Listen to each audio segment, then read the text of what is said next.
Assalamu alaikum. Welcome to our online classes from Civilized Education System. Today our subject is Urdu P for class pre-9th and 9th.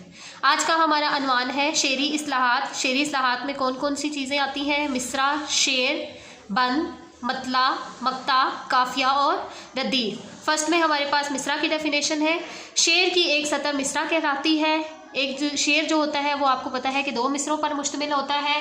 पहले मिसरे को मिसरा उला कहते हैं और दूसरे मिसरे को मिसरा सानी कहते हैं. अब जो हमारे पास जो आपके सिलेबस में भी होती हैं, नज़में होती हैं, गज़लें होती हैं, तो उसमें आपने देखा होगा कि वो दो मिसरों पर मुश्तमिल होती है. हम उसे लाइन नहीं कह सकते हैं, हम उसे जुमला नहीं कह सकते, हम उसे मिसरा बोलते हैं. क्यों मिसरा बोलते हैं? इसलिए बोलते हैं कि जब आप देखें कि जब हमारे पास कोई सबक होता है हमारे पास, उसकी जो एक लाइन होती है तो वो एक जुमले में हमारे पास प्रॉपर जो होता है वो हमें उसकी सेंस क्लियर होती है, हमें उसका मीनिंग समझ आ जाता है. लेकिन आप जब शेर का पहला मिसरा लेते हैं तो उसमें अधूरी बात होती है, तो उसकी दूसरी जो अधूरी बात कंप्लीट होती है वो दूसरे मिसरे में होता है. तो इसलिए जो शेर नज़म या गज़ल के लिए इस्तेमाल की जाती है लाइन, तो उसको हम जुमला नहीं कह सकते, उसको हम मिसरा बोलते हैं. तो पहले मिसरे को क्या कहते हैं? मिसरा उला कहते हैं और दूसरे मिसरे को मिसरा सानी कहते हैं. अब जो दूसरी चीज़ आती है वो शेर आता है. मिसरा का हमें पता चल गया है. अब है शेर.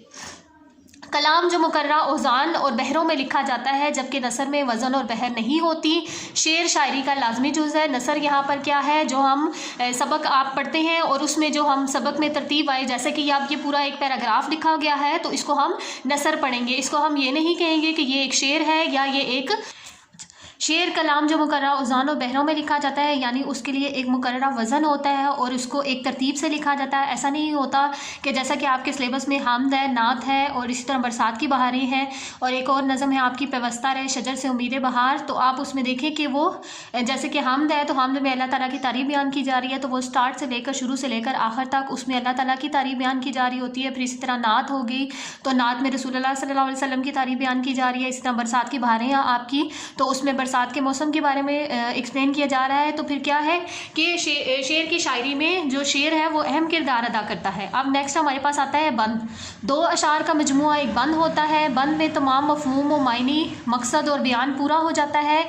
अब शेर तो हमने पढ़ लिया है कि दो मिसरों पर मुश्तमिल होता है. अब जो बंद होता है वो दो अशार का मजमुआ होता है, यानी चार मिसरों पर मुश्तमिल होता है. और अब हम देखते हैं कि जो शेर होता है उसमें दो मिसरों में बात कंप्लीट होती है और बंद जो होता है उसके चार मिसरों में बात कंप्लीट हो जाती है. जैसे कि आपकी सिलेबस में नज़म है बरसात की बहारें, अब वो बंद पर मुश्तमिल है. आप देखिए उसके चार मिसरे हैं और उसके बाद एक मिसरा जो बीच में बार बार पांचवा मिसरा है वो बार बार दोहराया जा रहा है. तो ये आपने देखा होगा कि बंद नंबर 1, 2, 3 वो आप अपने सिलेबस में चेक करना. उसके तीन मिसरे के चार मिसरे हैं. तो पहले मिसरे में आप देखें कि जो बरसात की बहारें हैं, बरसात के आने का जिक्र किया जाता है, तो वो पूरा उसमें होता है. नेक्स्ट फिर बताया जाता है कि बरसात का मौसम किस तरह शुरू होता है, क्या होता है, सारे आबो हवा के बारे में बताया जाता है. फिर थर्ड पैराग्राफ में आपको ये बताया गया होता है कि बरसात के बाद फिर क्या होता है. तो इस तरह होता है. जो बंद होता है उसका पूरा मानी और मफहूम और मकसद सारा समझ आता है. जो शेर होते हैं उसको हम एक एक शेर का मफहूम हमें पता चलता है, लेकिन बंद में क्या होता है कि वो पूरे एक बंद में जो आपको मानी और मफहूम समझाना चाह रहे होते हैं वो कंप्लीट हो जाता है. अब नेक्स्ट हमारे पास आती है मतला. मतला के लफ्ज़ी मानी तलू होने या सूरज और चांद के निकलने की जगह के हैं. गज़ल या कसीदा के पहले शेर को मतला कहते हैं.